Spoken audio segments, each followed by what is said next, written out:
Anybody here who loves my Jesus? Anybody here who loves my Lord? I want to know if you love my Jesus. I want to know if you love my Lord. Oh, brethren, this world is a wilderness of woe, so let a soul to glory go. Yes, religion is like a blooming rose, and none but him who feels it knows that none but the righteous, none but the righteous, none but the righteous shall see God. If there's anybody here who loves my Jesus, say amen. If you love my Lord, I want to know if you love my Jesus. I want to know if you love my Lord.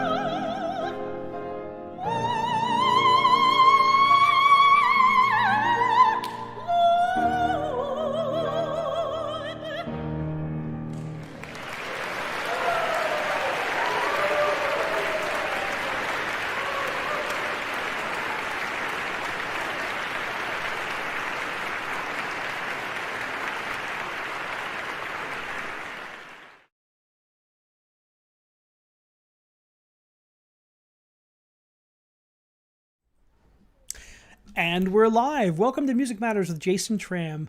We're so delighted that you can join us for our unique podcast community where we explore the issues and challenges of the performing arts world as seen through the eyes of distinguished colleagues. Please remember to subscribe to us on YouTube and smash that bell icon for the most up-to-date information on our upcoming guests and topics. We love it when our audience likes and shares our videos because it helps us to grow. And grow we have. We just hit our 1,410th subscriber on YouTube, which is wonderful. Thank you so much. We started from the very beginning, and it's been a pleasure to grow with you. And we're so excited to see our past library of 150 guests go on our website at www.jasontram.net. Again, that's www.jasontram.net. And you can see all of our upcoming guests on our shows, and we have a really exciting roster coming up this summer. We also have a very exciting announcement. Beginning on June 5th, we start our radio version of Music Matters with Jason Tramm on WMCA in New York City, so we're very excited about that. And thank you for joining us. We have a wonderful guest today, a soprano who has done work all over the opera industry, and we're so excited she's joining us today, Miss Angela L. Owens, who is, according to the London Times, her voice was beautiful and with great musicality. She's also been acclaimed by Opera News and many, many others. She's sung with many of today's leading composers, a lot of modern repertoire, also traditional repertoire as well, has done so much great work both here and in Europe. Welcome, Angela. Hi, thank you so much for having me, Maestro, and congratulations on the success of this wonderful endeavor. Well, we're so excited to have you here today, and Music Matters is all about telling great stories, so why don't we start at the very beginning? A very good place to start. Did you always know you wanted to be an artist? Not consciously. I grew up in a household that primarily listened to gospel and occasionally R&B. Back in the day, my mom was a dead ringer for Aretha Franklin, and not an exaggeration. So, she had this amazing talent, but it was all utilized in the church. And it wasn't until I was about 14 a family friend took me and about 7 of my friends to a concert. It was her mission to always expose us to unique experiences that we might not otherwise be exposed to. And so one night in month of May, when I was about 14 or 15, we attended a concert, high school choir. And at the time, I didn't know the music. It turned out to be Mozart's Ave Verum Corpus and a few Schubert chorales, and all in German, a language I had never heard, except for the Latin languages I'd never heard. And the high schoolers all looked like me. It changed my life in those moments, hearing these young people interpret this gorgeous music. So powerful. Those early experiences. The friends that were when you indescribable, Maestro, really indescribable. My friends that were with me hated the concert and were so angry that their evening had been wasted. But I got in touch with the Hyde mom to transfer me there. And at the time, it was called Northside School of Performing Arts in Atlanta. Tashina, Vaughn, Collinton Freeman, Jasmine Guy had all been students there a little ahead of me, but it was, the equivalent of performing arts in New York. So Fame was really big at the time, and I just felt like I needed to be there. Something awakened in my spirit, and the director of the program welcomed me, mentored me, and I had never held a piece of sheet music. It was just crazy surreal experience being thrown into this program, but it was where the love of music and chorus music and collaborating all came to be. So it was because a friend in the community decided to expose me in that way. So I, in turn, constantly am trying to do the same. It's so important that young people have access to things in the community and especially the arts. So I'm really grateful to have had that first experience. The arts change lives. Once people get, especially when people get that initial fire, you never know where the path is going to lead. Yes. So absolutely. What were some of the things you learned at this High School of Performing Arts? What was the actual name of the school? I'll give it a shout out to that school. It at the time was Northside School of the Performing Arts, and now it's North Atlanta Performing Arts. Well, shout out to those schools and, that change lives and that put people on that musical path. It really, really does. It has, paved the way for so many artists that have gone on to Alvin Ailey, to Broadway, classical music throughout the nation and the world. And it's pretty unique in the Southeast.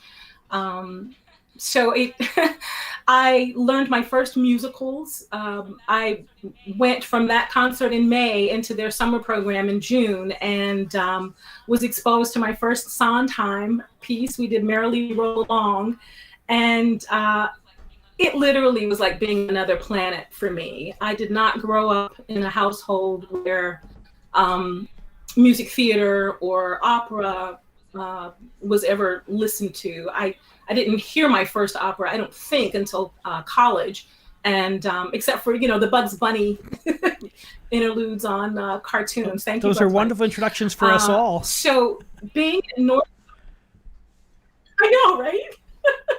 The idea of sight reading, completely new. My first couple of rehearsals with the school, I literally thought everyone had gotten the music ahead of me, and I remember sweating, my armpits, sweating, and the hair on the back of my neck standing up, and just wanting to cry because I didn't understand the process. And the director at the time was just so loving and attentive and patient, and taught me the process of learning music that I had never seen before. And so sight reading and oral tradition, learning music by ear, all of those things, just basic musicianship, all of it was my foundation. And I did not graduate from the high school. I transferred back to my local school, but those early experiences and lessons completely took me through my undergrad and graduate school, and the artist I am today. Well, So thankfully very for those grateful. opportunities where you can learn about those roads and find out, and that's such an exciting way to begin the path. So, what was your first role, and did you fall in love with the stage immediately?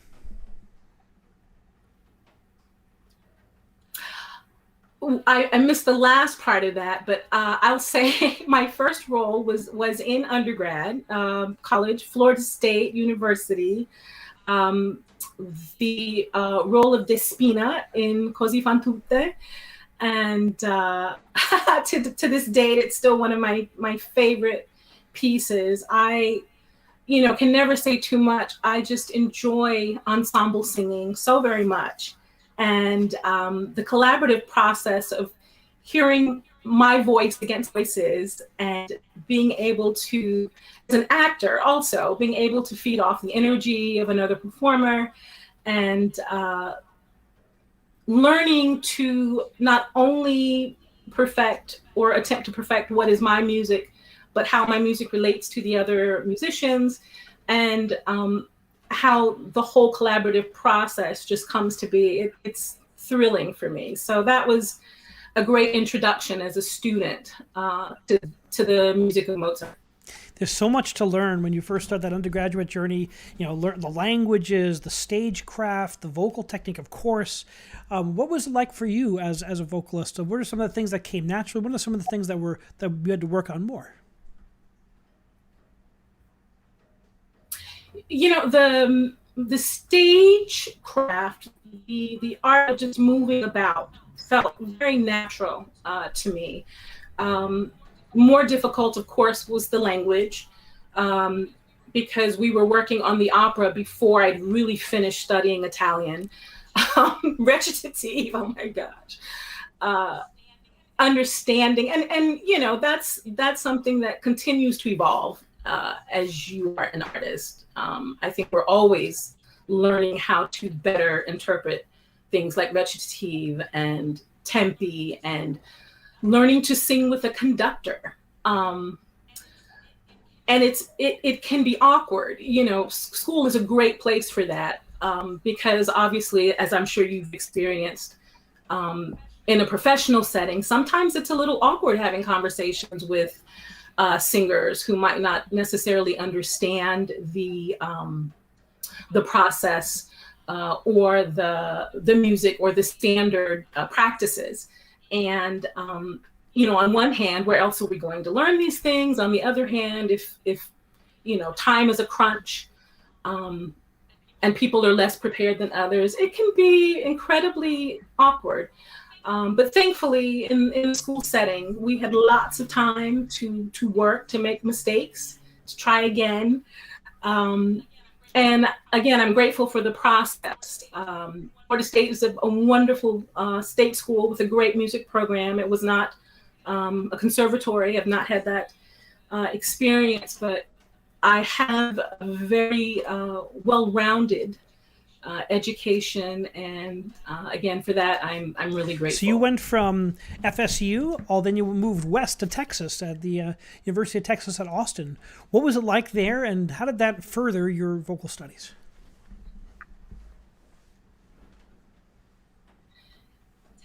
Texas was a mixed bag. I went out there to study with the famed soprano Gilda Cruz Romo. I don't know if you remember her. She was pretty much retired by that point, but I just loved who she was as an artist. And I had studied up on her, and the school gave me a full ride, which was amazing. I didn't know anyone in Texas. And, when we're young and full of hubris and ideas, we just kind of go. And I jumped in this car, and the grace of God and his archangels carried it from Florida to Texas. To this day, I don't know how I made it, but I had about $100 in my pocket, and I was just determined to be there. I was one of very few African-American students. I didn't even know that Texas A&M was down the street. I just did not know a lot about the world outside of the parameters from which I come. And we didn't have the internet yet, I remember those days. As easily accessible. I didn't have a cell phone when I was there was cell phones when I was in college. Right. Remember? My undergrad students are amazed when I say that. They're like, "What?" It's like we were cavemen, honestly. I had a wonderful group of friends, a great network of friends. Gilda was a wonderful, inspiring teacher. And I got to work with David Garvey during his last years of life. If you remember David Garvey, Leontine Price's pianist, collaborator. And I got to meet her through him. Well, so, stop there. Take a second there to tell us about meeting the great Leontine Price. Tell us that story. Right.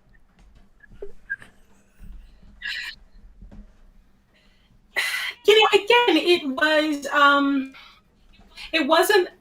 wasn't an experience I could appreciate then the same way I would appreciate now.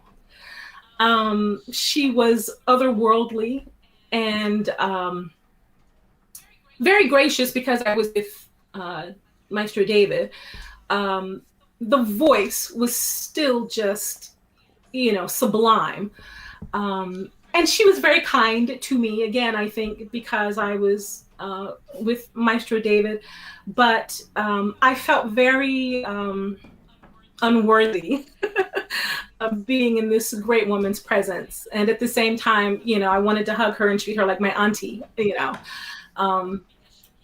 because she gives you she's from, Mississippi. So she gives you this Southern woman identity as well. And, but working with him really did, again, it changed my life because he was so attentive and so caring. And, he would always tell other Black young sopranos that they reminded him of Leontine Price, which wasn't true, but it was nice to hear, So those experiences alone were worth my journey to Texas and to Austin. Working with all of the staff at Austin Lyric at the time was a really wonderful experience. Small enough companies that still gave you real world experience and accessibility. So it was good. And then I also had my first turn at music theater. I went to Casa Mañana over in Fort Worth and had my second professional experiences with Summer Stop, 10 shows in 2 months kind of run. And I felt more at ease, I have to say, working on music theater. I've always, especially as a younger singer, felt a little fraudulent with the operatic repertoire, and music theater felt a lot more comfortable to my temperament and to my voice size. I felt like it was easier for me to interpret technically, and I enjoyed it so much. I've always loved dancing, and I love dialogue. So it was a really wonderful marriage of all of those skills, and allowed me more time, to have my voice develop, to have my technique develop. So those were great forays, my time with music theater. I always tell my students that the career in voice, the career in music is a marathon, not a sprint, right? And everyone's rushing to be the first one to get into the young artist programs. But sometimes you have to wait for the voice to settle and wait for, all your languages to catch up and the stage experience. And that does take time. Yes, absolutely. So what were some of the roles you played in musical theater that fit your voice?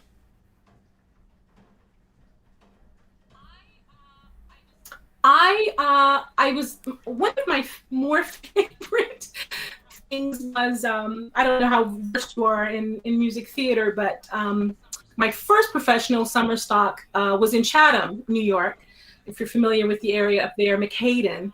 And we did Kismet my first summer there, and I was one of the Ababoos, which was really great. Great show, isn't it? Me and my girl, I played the house lieutenant, which was mostly comedic and dialogue. Hattie in Kiss Me Kate, which to this date is my favorite role. I don't really belt that way anymore, but another opening, another show. Such a thrill. We can all relate to that. To be a part of that sort of production and to get to. Yes, exactly. So, again, it's breakneck pace, and which is really wonderful. Teaching, learning how to pace oneself and to take care of oneself. Those are things you honestly have to learn on your feet, in action. And I remember those summers being very brutal, and the sorts of things that youth kind of helps you through. But I would say that Kiss Me Kate definitely is my top 5 favorite shows to sing.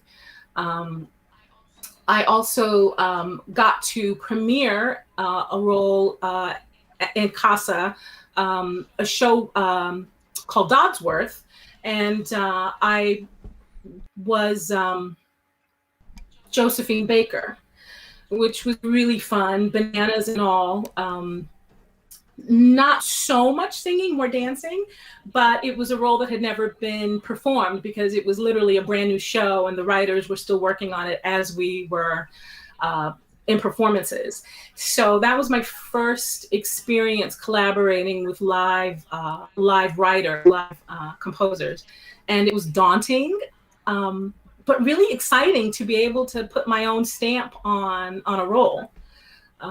So we'll talk about that quite a bit, memories as you've done so much of that in your professional career. How did you transition from this young artist summer program to the young artist programs to professional career? Tell us about that process in your career. Unfortunately, Jason, it was all accidental. I did not have a sound strategy moving about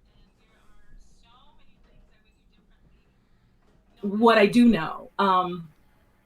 Just joking about the no cell phones and no internet. And prior, still in graduate school, before I really embarked on my first few professional gigs,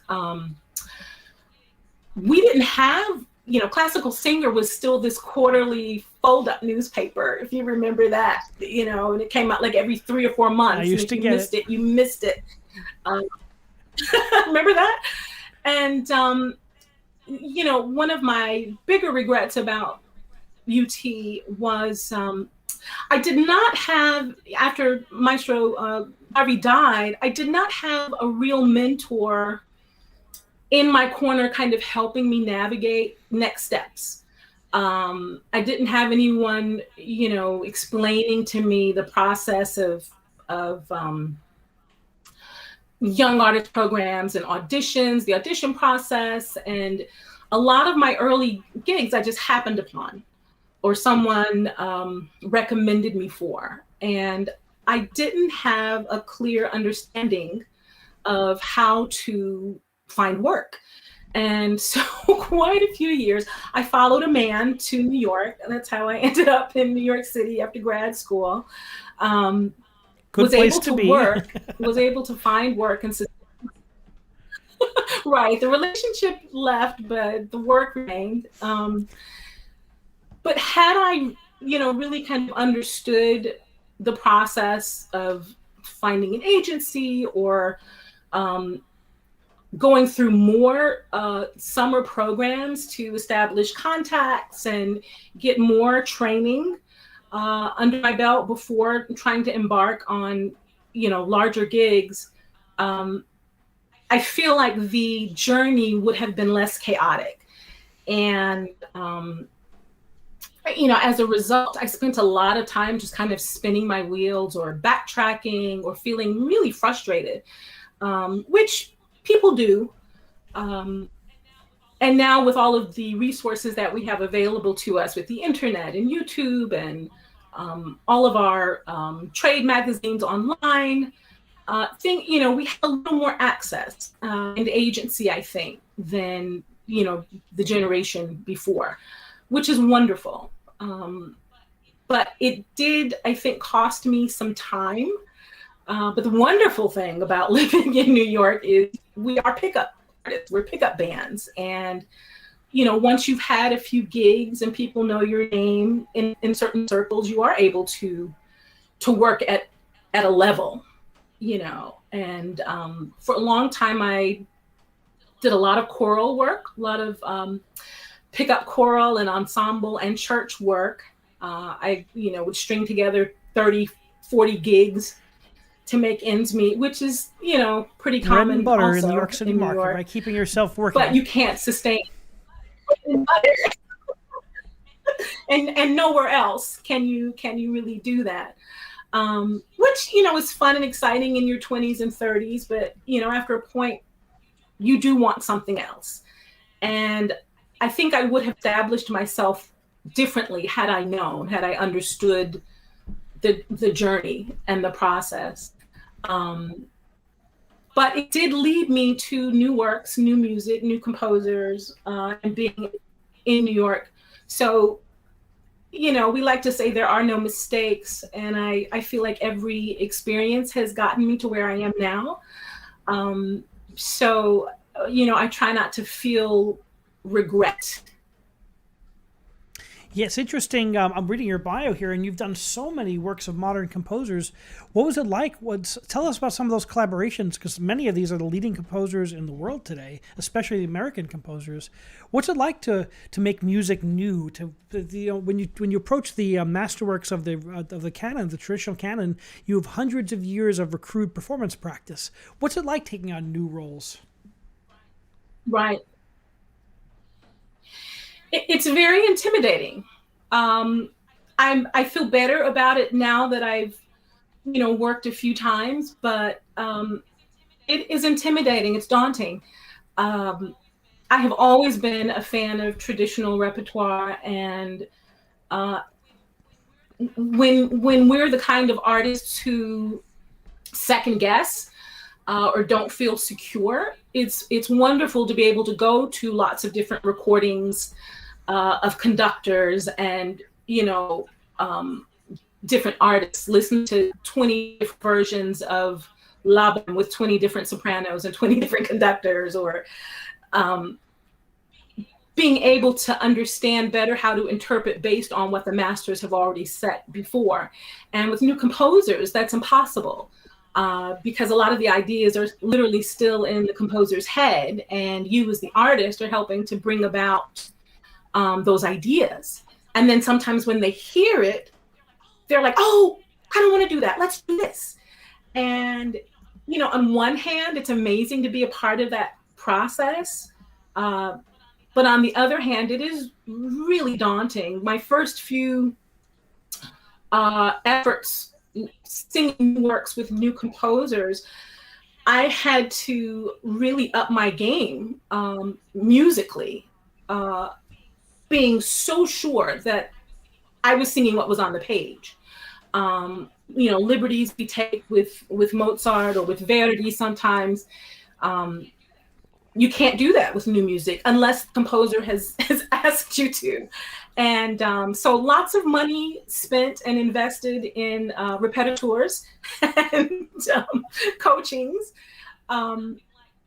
But there is nothing like being the first voice on. Give us some of your most some of the collaborations that have been some of your banner collaborations up to now. I know I saw the opera on the High Line, the Mile Opera that was all over the New York Times. Tell us about some of those different experiences. That was a really fun collaborative process. The interesting, the High Line work, the Mile Long Opera. The definition of opera as an art form has really evolved, and that piece was so much more about conceptual art than it was about the vocalization of the music. It was not difficult music to sing. It was more about the cohesiveness of an ideal and trying to keep the ideal of this piece as one unit, which was a little difficult. But the music itself was literally just wrote. It was note music, sung note. Shape note? 5 or 6 notes kind of repeated. Yes, with the poetry. And it was a wonderful experience. But it was one of my easier times actually just learning the music, learning what was on the page. The real process was about the interpretation. And we had a lot of time to work with that and let it kind of evolve. And for them, for the most part, there was no wrong answer within a framework. So you had the freedom to kind of create within the parameters that they had set. So that was not very stressful. The recording that was just released with Naxos that I did for Richard Thompson's piece was very stressful. Recording in and of itself is stressful.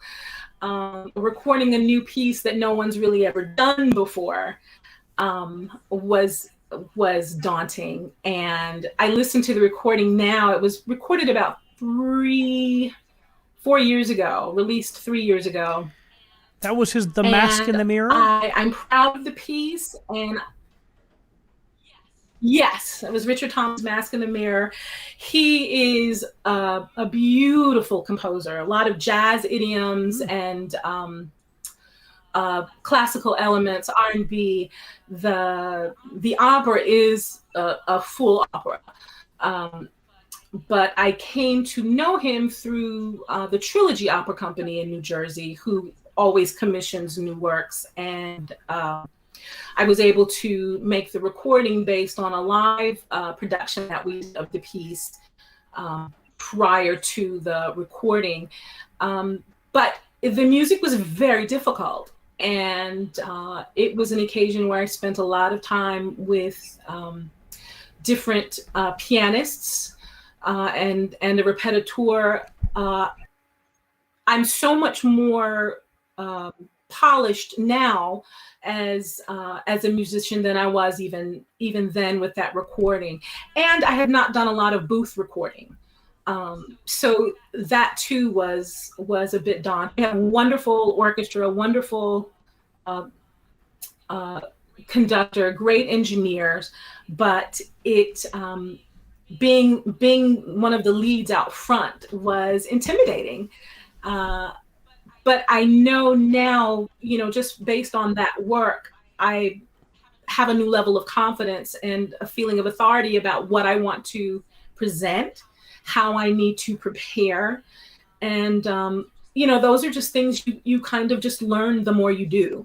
So I am really grateful for all of the opportunities and people who ring my phone and hire me for things. But it's not that whimsical. Everything is just so much fun all the time that you kind of grow into when you're a student, which I relate to my students all of the time, because it's a business and it's work. Yeah, especially modern music and especially challenging intervals and scores and new harmonies and listening to strange orchestral sounds. You've got to place yourself within, and you have to memorize. Some pieces I have to memorize interval by interval until it makes sense to me, and it takes a long time to get that in your head. But it's always worth it. I love modern music, and I just love new composers and like identifying new trends, and I think it's exciting. And do you find that it helps you in your preparation of traditional roles when you do these type of pieces? Yes, in that I am much more acutely aware of everything that's happening underneath me. I remember doing a piece, one of the first operas I did of a new work, and a couple of singers weren't as they had prepared, but they weren't as prepared as they thought they were. And once we got on our feet, there were lots of, little fires needing to be put out. And one of my colleagues on stage during a rehearsal whispered in my ear one night, "Learn everybody's part." learn everybody's Sage part. advice, indeed. I was like, I don't want to do that. That is so much work. And I knew he was right. And so I went back to the drawing board, and, not only because I needed to be able to keep going if something went awry, but it also added textures to my own performance. And I'm really grateful for that, because when we do go back to traditional, it's the same. I remember singing as part of a small ensemble with the New York Phil, and Maestro Lauren Mazel, who was just amazing, one of the most giving, kind, conscientious people with whom I've ever worked. The orchestra was with us on stage, so I literally was sitting in front of several of the instrumentalists, and it was a concert of Porgy and Bess with Lawrence Brownlee and Indra Thomas. Wow. And I had done the show, I had probably sung, it was indescribable, but I had probably sung 100, 200 performances of Porgy by then. You've probably been on the But I Bar had never tour. heard it played the way. Oh my gosh. I cried the first 2 rehearsals. I would go to open my mouth to sing, and I would literally burst into tears. And I sat there thinking, they're going to think I'm crazy and fire me. But I had never heard such care given with some of the parts. And I had never heard some of the parts that the instrumentalists brought out in this group. But it was one of those occasions where you're with the greatest instrumentalists in the world, and their only endeavor in that moment was to make the most beautiful music possible. And so, even though my contribution was so small, it remains one of my greatest experiences as a performer, just able to collaborate and be in the midst of these individual artists, and loving the music and respecting the music enough to bring everything you have to the table. It's fascinating. Porgy and Bess has been such a great show, and it's the quintessential American opera. I call it American Verismo, and I've conducted it in like 2 productions, and I've toured with it. I just love the show. I can't get enough of it. I did it in Albania. I premiered it in Albania before I conducted it in Newark with Greg Baker and Laquita Mitchell and a lot of our friends and people we know, and. That was some of my favorite times. I mean, that took me a long time to prepare. It's a long show. It's a complicated show. And there's so much depth in there. Yes. What is it about Porgy that keeps us, that gets performed so often? Yeah, absolutely.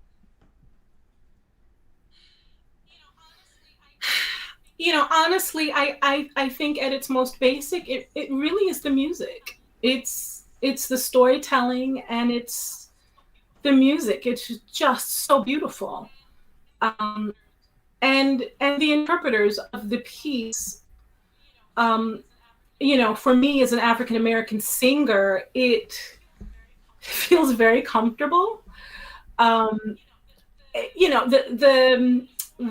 storytelling, it can be a little heavy, a little sad, a little tragic, but at the end of the day, the music is just so gorgeous and so singable and memorable. And the characters that are created are characters that, not only can we identify with, I think it sort of transcends time, transcends color. I'm thankful that there are so many more works about artists, people of color, communities of color, beyond Porgy and Bess. But I think, just speaking for myself as a musician, it's always a piece that I will enjoy hearing and enjoy singing. It's so great to see that the opera, there's been so many challenges, of course, by COVID. We'll talk about the COVID period and the challenges we've all faced in COVID. But one of the positives is that I think we're going to see we're going to hear more diverse voices and more inclusive from the management of opera companies to arts organizations to, I think that's going to be a positive to come out of all this. Absolutely, absolutely.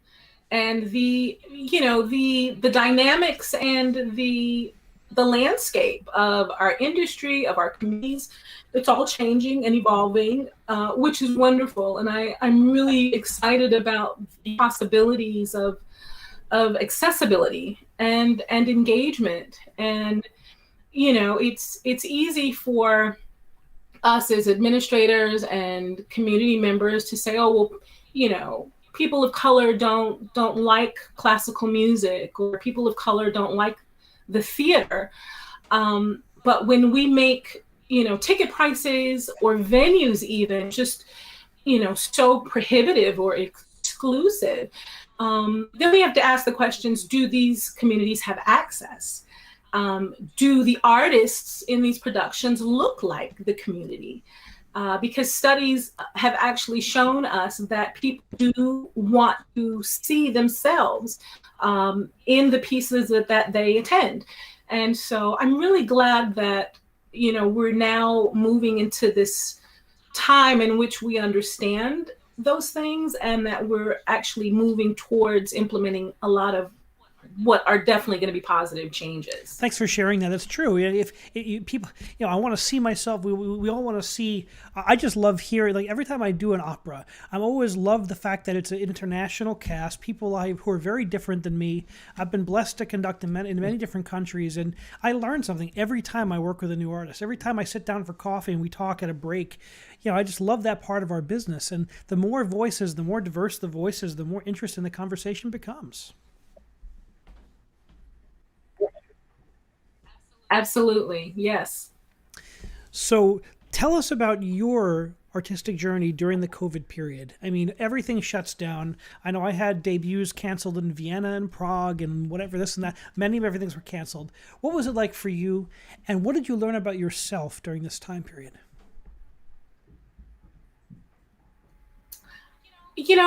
I did not encounter the abject devastation so many of my colleagues did. I lost a few gigs that were important to me, but they were not extremely lucrative. And so my solvency was not reliant upon the gigs that were postponed or canceled. I teach at a small college on Staten Island called Wagner College. And I was able to meet with all of my students virtually for the last full year, which was challenging, but the kids didn't miss a beat. They were really excited to continue. And so we were able to work, and I was able to maintain, my position there because of the internet. And a couple of virtual gigs came about, which, initially obviously was very trying and tedious, and but then became really exciting and rewarding, and obviously options that are going to stay with us, moving forward. So it's great to be able to have all of these tools. I'm also a photographer, and Really? I was able to maintain clients through, my photography work. What I did learn about myself in this time, after the shock and disbelievability, if that's even a word. Did I just make that up? I learned that that I'm a chameleon, and I can evolve and move about, in a different way. And that was exciting. Some things that I had put off, how in your mind you're like, oh my God, if I just had a week where everybody left me alone, or if I had, 2 weekends to myself, I would do this, So I had those, and Try I was a year. able to create in a different way. Yeah, exactly. And again, I mean, I know that this time period was so devastating and so horrible for so many people. And I'm very thankful that for the most part, I did not, I didn't have that. I was able to come here to Georgia and be with my family, which I often can't do because of gigs or school. So I've been able to spend a lot of time helping out some senior relatives. I've been volunteering, which I've always cared a lot about. And I've been able to really kind of self-reflect and make decisions about what the next chapters are. So important that this idea of because when you're self-reflection. in it, when it's and on the show we've really absolutely, I mean, it's explored that.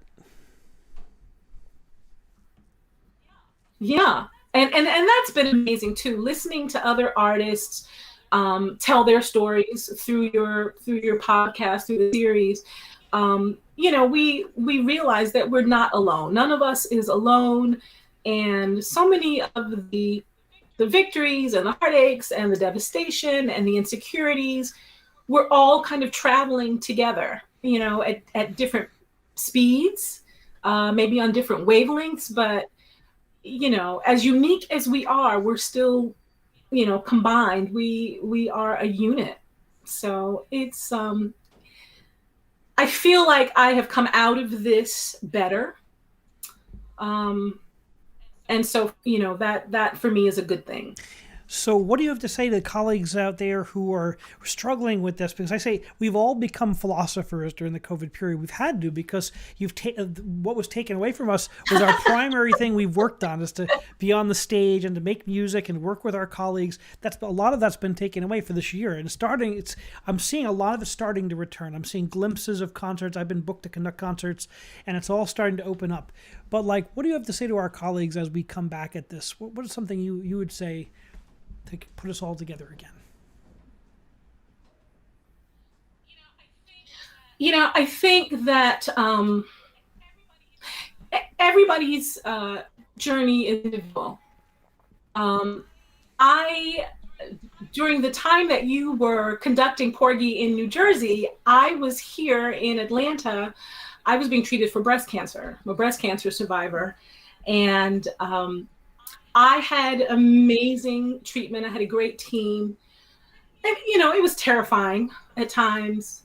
But when you come out of an illness, and the circumstances are somewhat similar, your whole world kind of implodes. But in those moments, you really are able to identify the things that matter most. And I think, like an illness with this period, we've had to all kind of sit back and think about what's really important. Who am I aside from this career? It's easy for us to identify as the thing we are most. People who are musicians 24/7, people who are actors 24/7. I don't have a family, I don't have kids, so a lot of who I am is tied to my profession. And then when that's taken away from you, I completely empathize with the devastation and the feeling that the whole world has shifted.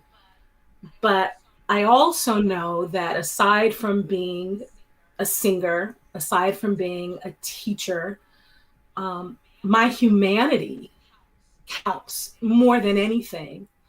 Who am I to other people? What sort of helpmate am I to other people? How do I help other people cross, And so I'm trying in these new chapters, these next chapters, through my teaching, through my volunteer work, even through my photography and through my voice as a singer.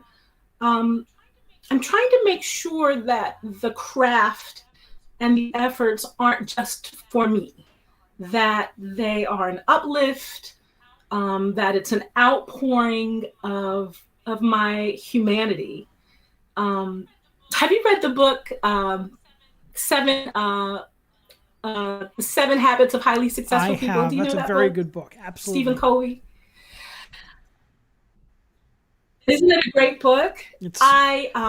Teaches you how to be remember one of the organize chapters yourself. in which he talks about Yes. And, so many great lessons in the book. One of the ones that read out for me was envisioning your funeral.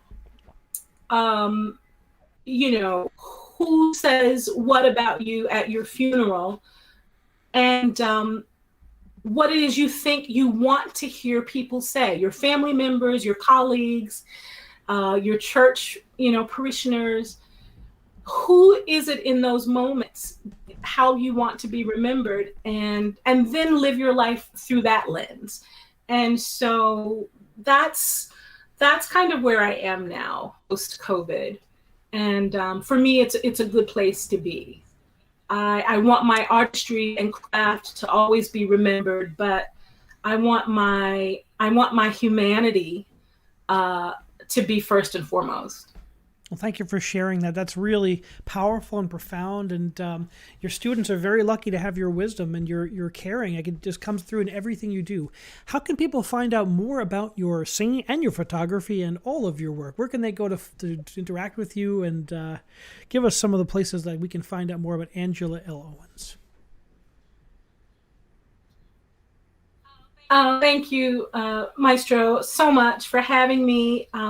People can follow me by all my handles on social media, which are Angela the Musical. My website is angelalowens.com. And the photography is under the handle. There actually is a photographer named Angela Owens. Can you believe that?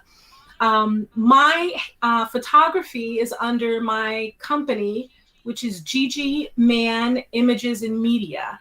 And we'll be launching some new products and announcements about that. So I'm excited about that. Thank you so much for the opportunity to be here. I'm a big fan and very appreciative. Well, continued blessings and success in all you do, both artistic and volunteering, and all the good work you do. And I look forward to meeting you when you come back to New York. Me too, Maestro. Thank you. Ciao. Thank you for joining us on Music Matters with Jason Tramm. Please remember to subscribe to us on YouTube and smash that bell icon for the most up-to-date information on upcoming guests and topics. Check out our website to view our 150 past episodes and find out who we have coming up. Thank you so much, and remember, keep music alive.